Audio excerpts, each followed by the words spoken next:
Здравствуйте, дорогие друзья! Маршаковка представляет короткую видеоэкскурсию от сотрудника Национального музея Республики Коми Людмилы Дурневой о древней стоянке человека Медвежьей пещере.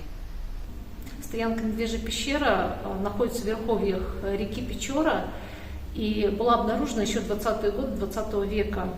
Впервые обнаружил эту пещеру Николай Иорданский в 26 году, а уже в 55 году эту пещеру исследовал Борис Исаакович Гуслицер, геолог.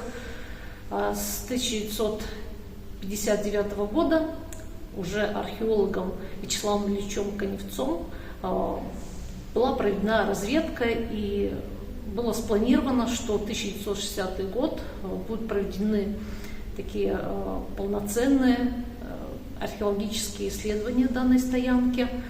И начинается экспедиция, в которой принимают участие различные специалисты, и геологи, и палеонтологи, и археологи.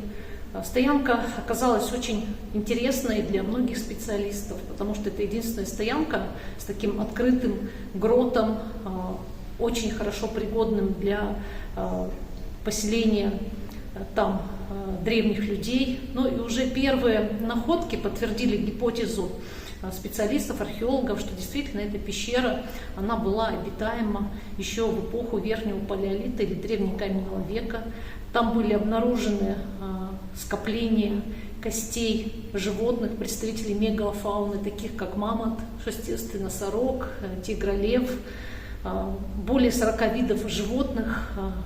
Пещера, помимо такого хорошего сухого грота, имела еще много различных лазов, ходов всевозможных. Длина коридоров составляла до 480 метров.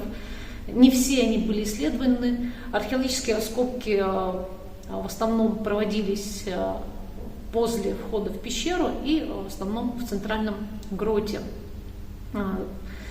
Там были обнаружены скопления чешуек, каменных инструментов, не полноценных, а каких-то фрагментов, отщепов, скребков, что позволило ученым предположить, что здесь достаточно долго могли обитать люди, останавливаться на достаточно продолжительное время и изготавливать непосредственно каменные инструменты из местного сырья. Охота велась преимущественно на животных крупных, это и пещерные медведи, и в основном большая часть костных останков принадлежала северным оленям, и поэтому ученые предполагают, что именно охотники на северных оленей как раз обитали там. Предположительно, это люди, которые пришли сюда с территории Сибири, то есть это выходцы из Сибири, которые занимались охотой. Но и вот само расположение Медвежьей пещеры, она была очень удобна в том плане, что рядом было топливо, вода, удобное плато, на котором можно было спускаться и загонять животных, то есть удобно именно для загонной охоты место. Но это единственная пещера, известная на Северном Урале, которая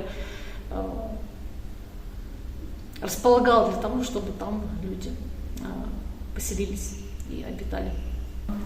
Так как пещерная стоянка – это временная стоянка, естественно, что люди уходили в поисках лучшей жизни, но пещера, она никогда не пустовала. Тут же облюбовали эту пещеру и хищные животные, совы, лисицы. В пещере были обнаружены и костные останки мелких животных, леммингов, грызунов.